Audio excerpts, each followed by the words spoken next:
সুপ্রিয় দর্শক, আসসালামু আলাইকুম। সবাইকে স্বাগতম জানাচ্ছি আজকের গুরুত্বপূর্ণ সংবাদে। প্রথমেই জানিয়ে দিচ্ছি সংবাদ শিরোনাম। যেদিন থেকে কার্যকর হতে পারে শিক্ষকদের স্বতন্ত্র পে স্কেল। এদিকে একটি সিগারেটের সর্বনিম্ন মূল্য হবে 10 টাকা। অপরদিকে ১/১১ মাসুদ উদ্দিন ফের 4 দিনের রিমান্ডে। এবং সবশেষে থাকছে এলএনজি ও এলপিজি নিয়ে দেশে এলো আরও 3 জাহাজ, পথে 2টি। শুনছিলেন সংবাদ শিরোনাম, এখন বিস্তারিত। তার আগে ছোট্ট একটি আবেদন, যদি আপনি ন্যায় ও মানবতার পক্ষে থাকেন লাইক দিন, কমেন্টসে লিখে জানান আপনার মতামত আর সাবস্ক্রাইব করুন আমাদের চ্যানেলটি, কারণ আমরা বলি সেই কথা যা অনেক মিডিয়া আড়াল করে। এখন চলুন বিস্তারিত দেখা যাক। যেদিন থেকে কার্যকর হতে পারে শিক্ষকদের স্বতন্ত্র পে স্কেল। দীর্ঘদিন পরে হলেও দেশের বেসরকারি এমপিওভুক্ত শিক্ষকদের দাবি পূরণ হচ্ছে। নবম পে স্কেলের আওতায় থাকা স্কুল, কলেজ, মাদ্রাসা ও বিশ্ববিদ্যালয়ের শিক্ষকরা বহুদিন ধরেই নিজেদের জন্য একটি স্বতন্ত্র বেতন কাঠামো প্রণয়নের দাবি জানিয়ে আসছিলেন। অবশেষে এ বিষয়ে ইতিবাচক মনোভাব প্রকাশ করেছে শিক্ষা মন্ত্রণালয়, যা সংশ্লিষ্টদের মধ্যে আশার সঞ্চার করেছে। তবে কবে থেকে তা কার্যকর হবে, এ নিয়ে নানা মহলে কৌতূহল দেখা দিয়েছে।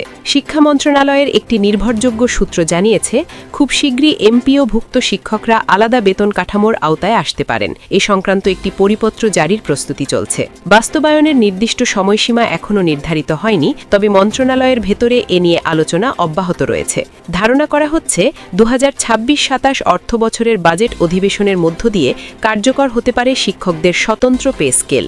নীতি নির্ধারকরা বলছেন, নতুন পে স্কেল কার্যকর করতে হলে পে কমিশনের সুপারিশ, সরকারের চূড়ান্ত অনুমোদন এবং গেজেট প্রকাশ, এই 3টি ধাপ সম্পন্ন করতে হয়। এসব প্রক্রিয়া শেষ না হওয়া পর্যন্ত স্বতন্ত্র পে স্কেল বাস্তবায়ন সম্ভব নয়। এর আগে অন্তর্বর্তী সরকারের গঠিত পে কমিশন জানিয়েছিল, শিক্ষকদের জন্য স্বতন্ত্র বেতন কাঠামো নির্ধারণ তাদের এখতিয়ারের মধ্যে পড়ে না।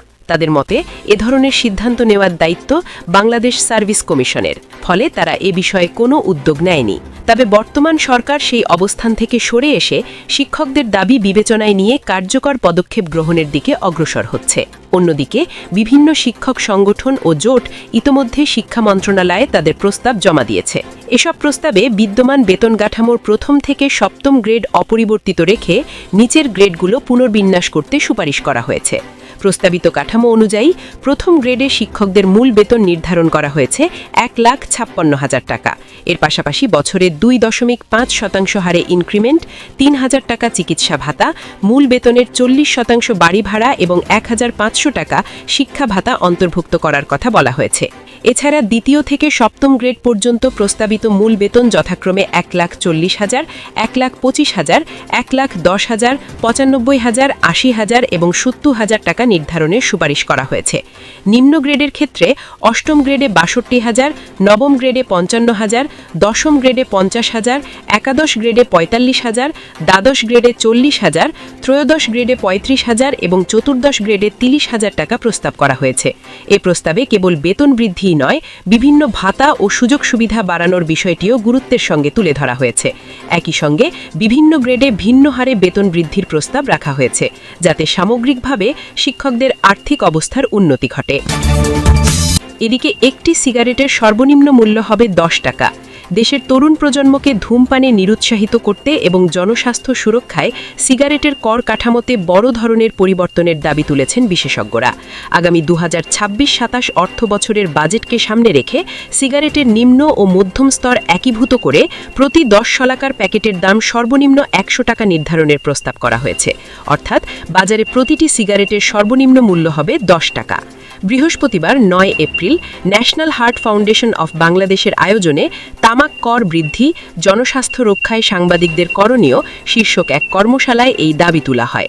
অনুষ্ঠানে মূল প্রবন্ধ উপস্থাপন করেন ঢাকা বিশ্ববিদ্যালয়ের স্বাস্থ্য অর্থনীতি ইনস্টিটিউটের অধ্যাপক সাফিউন নাহিন শিমুল। প্রস্তাবিত কর কাঠামোর বিস্তারিত।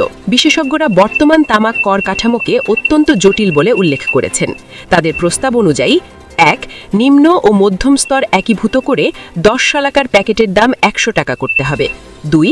উচ্চ স্তরের 10 শলাকার দাম 150 টাকা এবং প্রিমিয়াম স্তরের 200 টাকা করার প্রস্তাব করা হয়েছে। 3. প্রতিটি প্যাকেটের উপর 4 টাকা সুনির্দিষ্ট কর আরোপের সুপারিশ করা হয়েছে। তামাক নিয়ন্ত্রণের গুরুত্ব। অধ্যাপক সাফিউন নাহিন শিমুল বলেন, নিম্ন ও মধ্যম স্তরের সিগারেট এখন অনেক বেশি সহজলভ্য, ফলে ধূমপায়ীরা দাম বাড়লে এক স্তর থেকে অন্য স্তরে সরে গিয়ে ধূমপান চালিয়ে যাওয়ার সুযোগ পায়। এই দুই স্তর এক করে দাম বাড়ানো হলে প্রায় 3,72,000 তরুণের ধূমপান শুরু করার প্রবণতা কমবে এবং সরকারের রাজস্ব আয়ও বৃদ্ধি পাবে। স্বাস্থ্য ঝুঁকি ও অকাল মৃত্যু রোধ। কর্মশালায় ন্যাশনাল হার্ট ফাউন্ডেশন হাসপাতাল অ্যান্ড রিসার্চ ইনস্টিটিউটের অধ্যাপক ডক্টর সোহেল রেজা চৌধুরী জানান, এই প্রস্তাবিত কর কাঠামো বাস্তবায়িত হলে প্রায় 5 লাখ প্রাপ্তবয়স্ক ধূমপান ছাড়তে উৎসাহিত হবেন। এর ফলে দীর্ঘমেয়াদে অন্তত 3,70,000 মানুষের অকাল মৃত্যু প্রতিরোধ করা সম্ভব হবে। জাতীয় তামাক নিয়ন্ত্রণ সেলের কর্মসূচি পরিচালক শেখ মোমেনা মনি এবং বিসিআইসি এর প্রাক্তন চেয়ারম্যান মোহাম্মদ মোস্তাফিজুর রহমান সহ স্বাস্থ্য খাতের বিশিষ্ট ব্যক্তিবর্গ এই কর্মশালায় উপস্থিত থেকে তামাক কর বৃদ্ধির যৌক্তিকতা তুলে ধরেন। অপরদিকে 1/11 মাসুদ উদ্দিন ফের 4 দিনের রিমান্ডে। মিরপুর মডেল থানার দেলোয়ার হোসেন হত্যা মামলায় 1/11 আলোচিত লেফটেন্যান্ট জেনারেল অবসর মাসুদ উদ্দিন চৌধুরীর ফের 4 দিনের রিমান্ড মঞ্জুর করেছেন আদালত। শনিবার ঢাকার মেট্রোপলিটন ম্যাজিস্ট্রেট ইসমাইল হোসেন শুনানি শেষে আদেশ দেন। এদিন এ মামলায় 4 দিনের রিমান্ড শেষে আদালতে হাজির করা হয়। এরপর মামলায় তদন্তকারী কর্মকর্তা ও ডিবি পুলিশের উপপরিদর্শক কফিল উদ্দিন তার ফের 7 দিনের রিমান্ড আবেদন করেন। শুনানি শেষে আদালত তার 4 দিনের রিমান্ড মঞ্জুর করেন। মামলার সূত্রে জানা যায়, 2024 সালের 19 জুলাই বিকেলে মিরপুর 10 নম্বর ফলপট্টি এলাকায় বৈষম্য বিরোধী ছাত্র আন্দোলন চলাকালীন হামলা চালানো হয়। আসামিরা বিভিন্ন দিক থেকে গুলি ছুটতে থাকে। এতে আন্দোলনে অংশ নেওয়া দেলোয়ার হোসেন গুলিবিদ্ধ হয়ে গুরুতর আহত হন। প্রথমে তাকে জাতীয় হৃদরোগ ইনস্টিটিউটে এবং পরে শ্যামলীর একটি বেসরকারি হাসপাতালে নেওয়া হয়। সেখানে চিকিৎসাধীন অবস্থায় ওই বছরের 21 জুলাই সকাল 7:40 মারা যান। এই ঘটনায় 2025 সালের 6 জুলাই নিহত দেলোয়ার হোসেনের স্ত্রী মোসাম্মদ লিজা বাদী হয়ে মিরপুর মডেল পলে থানায় হত্যা মামলা দায়ের করেন। উল্লেখ্য, গত 23 মার্চ দিবাগত রাতে রাজধানীর বাড়িধারা ডিওএইচএস এলাকার নিজ বাসা থেকে মাসুদ উদ্দিনকে গ্রেপ্তার করা হয়। পরের দিন 24 মার্চ পল্টন মডেল থানার মামলায় তার 5 দিনের রিমান্ডে নিয়ে জিজ্ঞাসাবাদের অনুমতি দেন আদালত। পরবর্তীতে গত 29 মার্চ দ্বিতীয়বারে আরও 6 দিনের রিমান্ড মঞ্জুর করেন আদালত। সর্বশেষ গত 4 এপ্রিল তৃতীয়বারে আরও 3 দিনের রিমান্ড মঞ্জুর করা হয়েছে। গত 7 এপ্রিল পল্টন মডেল থানার মামলায় 3 দফায় 14 দিনের রিমান্ড শেষে তাকে আদালতে হাজির করা হয়। ওই দিন দেলোয়ার হোসেন হত্যা মামলায় গ্রেপ্তার দেখিয়ে 4 দিনের রিমান্ড মঞ্জুর করেন আদালত। এবং সবশেষে থাকছে, এলএনজি ও এলপিজি নিয়ে দেশে এলো আরও 3 জাহাজ, পথে 2টি। এলএনজি তরলীকৃত প্রাকৃতিক গ্যাস এবং এলপিজি তরলীকৃত পেট্রোলিয়াম গ্যাসবাহী আরও 3 জাহাজ চট্টগ্রাম বন্দরে এসে পৌঁছেছে।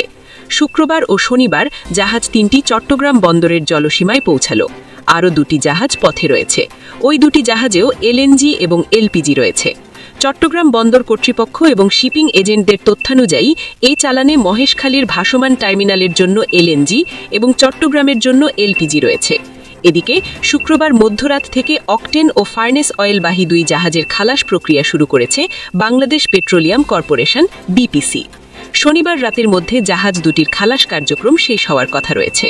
সূত্র জানায়, শনিবার মহেশখালীর ভাসমান স্টোরেজ ও রিগ্যাসিফিকেশন ইউনিটে প্রায় 69,000 টন এলএনজি নিয়ে কংটং নামক জাহাজ পৌঁছালো। এর আগে শুক্রবার একই টার্মিনালে প্রায় 69,000 টন এলএনজি নিয়ে ইএমইআই নামক একটি জাহাজ পৌঁছালো। একই দিন মালয়েশিয়া থেকে 2,470 টন কার্গো নিয়ে মর্নিং জেলি নামক একটি এলপিজি জাহাজ চট্টগ্রাম বন্দরে পৌঁছালো। এরপর আগামী 13 এপ্রিল মালয়েশিয়া থেকে এলপিজি নিয়ে পল নামে একটি জাহাজ এবং 15 এপ্রিল অস্ট্রেলিয়া থেকে ম্যারান গ্যাস হাইড্রো নামক একটি জাহাজ চট্টগ্রাম বন্দরে পৌঁছানোর কথা রয়েছে। সব মিলিয়ে চলতি মাসে 9টি এলএনজি জাহাজ আসার কথা রয়েছে। এর মধ্যে 2টি জাহাজ চলে এসেছে। প্রতিটি জাহাজে 69 থেকে 70 টন জ্বালানি রয়েছে। চট্টগ্রাম বন্দর কর্তৃপক্ষের সচিব রেফায়েত হামিম বলেন, গত শুক্রবার থেকে আগামী বুধবার পর্যন্ত জ্বালানিবাহী 5টি জাহাজ আসছে। এর মধ্যে 3টি চলে এসেছে, বাকি 2টি পথে রয়েছে। এদিকে মালয়েশিয়া থেকে 26,000 টন অকটেন নিয়ে আসা এমটি সেন্ট্রাল স্টার নামক একটি ট্যাঙ্কার বৃহস্পতিবার চট্টগ্রাম বন্দরের ডলফিন জেটিতে ভিড়েছে। একই সময়ে 25,864 টন ফার্নেস অয়েলবাহী আরেকটি জাহাজ এমটি ইস্টার্ন কুইন্স নামক একটি জাহাজ ভিড়েছে। শুক্রবার মধ্যরাত থেকে এ 2টি জাহাজের খালাস শুরু হয়েছে। শনিবার রাতের মধ্যে খালাস শেষ হওয়ার কথা রয়েছে। বিপিসির এক কর্মকর্তা বিষয়টি নিশ্চিত করেছেন।